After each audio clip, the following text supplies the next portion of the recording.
aku mau bikinin tutorial cara membuat teras seperti ini. Yuk kita mulai.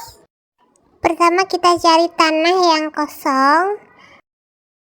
Nah, kita akan bangun rumah itu di sini, guys.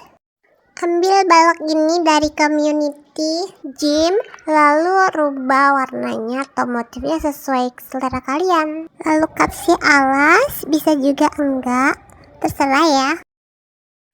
Pasang pintunya dan juga ada jendelanya. Kasih daun pintu. Lalu di sini ada tangga, kemudian atap. Ini aku ganti alasnya, guys. Aku pasang lampu ya, ini di sini 2. Lalu di ujung sebelahnya itu 1. Di terasnya aku kasih kursi 2 dan 1 meja. Oke, sekarang tinggal kasih aksesoris sedikit dan juga pagar. Sudah jadi deh teras rumahku. Terima kasih Besti sudah menemani aku membuat dan mendekor teras rumahku. Sampai jumpa, bye bye.